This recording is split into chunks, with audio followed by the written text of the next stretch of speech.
Bon, bonjour à tous. Aujourd'hui, on retourne sur Subnautica Below Zero. Voilà, on va le finir en mode extrême.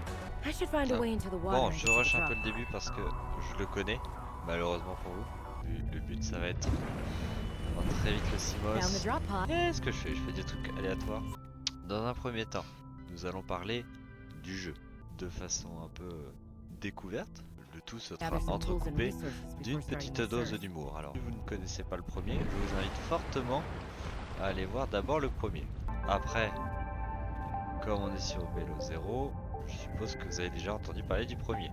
Donc là, rebelote, on est des poissons, on va dans l'eau, et il y a une histoire à découvrir. Donc ça, on va la découvrir tous ensemble. C'est un jeu avec plein de ressources à collecter, et avec beaucoup de dangers. Sachant que je suis mort déjà 4 fois sur un mode extrême, donc avec à chaque fois la partie à refaire. Non. Ah bah j'ai 2 jambes, il faut 2 palmes. Salut Astral, comment vas-tu? J'étais en train de retourner sur un de mes jeux favoris en espérant que demain n'arrive jamais. Parce que demain veut dire lundi, lundi veut dire reprise du travail veut dire qu'on ne joue pas. Tada! Premier Sea Glide. Alors là-bas il me semble qu'il n'y a rien d'intéressant mais on va y aller quand même. Pour des soucis d'aventure. Alors là, en termes d'aventure et de frisson, on est au niveau 1. On est au niveau où on regarde des petits poissons se becqueter entre eux. Et où la seule difficulté c'est de ne pas oublier de regarder sa jauge de respiration. Quand on atteindra le niveau de frisson où on est à 1200 mètres de profondeur et où t'as un léviathan qui te colle au cul, là je peux te dire que ce sera pas le même niveau de frisson. Je suis complètement perdu tellement je tourne. Alors vous, j'imagine même pas. T'es tout seul sur le chat, je dis vous. Est-ce que vous êtes bien actuellement? J'en fais peut-être un peu trop. Je cherche l'aquatracteur là avant de rentrer parce que quand on parle du loup... Putain, 5 secondes.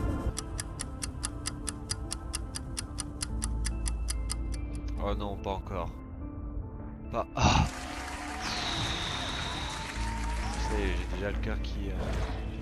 Oh putain, le requin. Coucou! Il se passe pas 5 secondes dans ce jeu sans qu'il me dise attention, tu vas crever. Putain, c'est une formalité normalement l'aquatracteur de mes couilles. Là!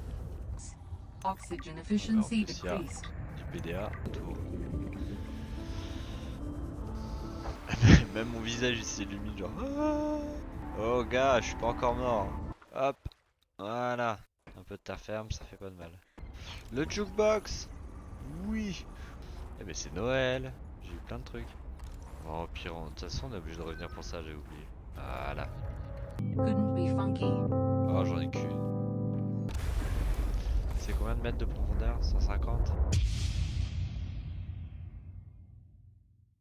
Pour ceux qui ne savent pas, qui jouent à Subnautica et qui en ont marre de l'animation de rentrée et de sortie du véhicule. Bon, vous n'êtes pas obligé en fait. Si vous mettez votre Sea-Truck hop à la verticale comme ça, en pointant vers le haut ou vers le bas, hop, vous sortez automatiquement, direct. Alors je vais m'arrêter là parce que là tout ce que je peux faire c'est soit les farms et les installations, bah c'est, je vais pas les faire en 10 minutes. Donc je vais arrêter là.